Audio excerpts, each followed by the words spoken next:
ne karan farko da kake kasancewa tare da mu, za mu so kai mana subscribing da kuma following din mu da ma sharing da ma danna kararrawa domin sanar da kai da zarar mun daura sabon bidiyon mu. On July 15, 2016, a rogue faction within the military unsuccessfully attempted to overthrow Turkey's democratically elected government. Here's what happened. At 10 p.m., things just didn't seem right in Istanbul and Ankara. People began to notice the sounds of jets and gunfire. Low-flying fighter jets were seen in the skies. Puçhist soldiers blocked roads and bridges with tanks, preventing vehicles from traveling. People began to realize something was up. Soon after, military helicopters and jets, seized by rogue soldiers, began indiscriminately firing on people and targeting state buildings. Several government headquarters were bombed or raided by coup plotters, including media outlets, which were forced off air in a violent assault on democracy. Everyone was impatiently anticipating an official statement by the government on what was happening. At about 11:30 p.m., the Turkish PM at the time, Binali Yıldırım, announced a certain rogue group within the military was attempting to overthrow the government. Bu kalkışmayı yapanlar, bu çılgınlığı yapanlar, bu kanunsuz eylemin içerisinde olanlar da en ağır şekilde bedelini ödeyecek. Asla bu gibi kalkışmalara pabuç bırakmayacağız.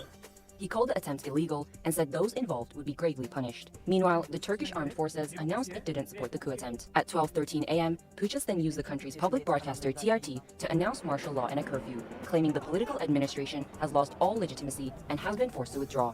At 12:30 a.m., President Recep Tayyip Erdogan addressed Turkey on CNN Turk using FaceTime and urged everyone to take to the squares to protest the coup attempt, stating, "There is no power higher than the power of the people. Go to the squares and give them their answer." Throughout the night, the selahs were repeatedly called from mosques across Turkey, encouraging people to gather and resist the coup. Salah prayers are traditionally recited on Fridays and during funerals, but are also used to rally people.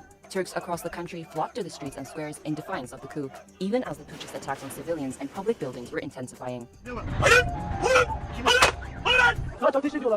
Puçhists were now opening fire on demonstrators, running them over with tanks, and jets repeatedly bombed the Turkish parliament while lawmakers were inside. But despite the Puçhist hostility, civilians were adamant on resisting and spent the night demonstrating against the heinous coup attempt.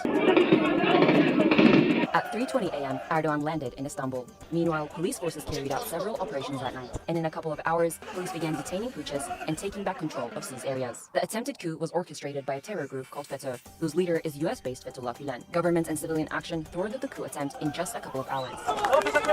But that night, 253 lives were lost from almost all demographics, including teenagers, and more than 2,700 others were injured. The coup attempt was successfully resisted. Turks from all walks of life and the hundreds of thousands took to the squares to celebrate their democratic victory, each night for weeks on end.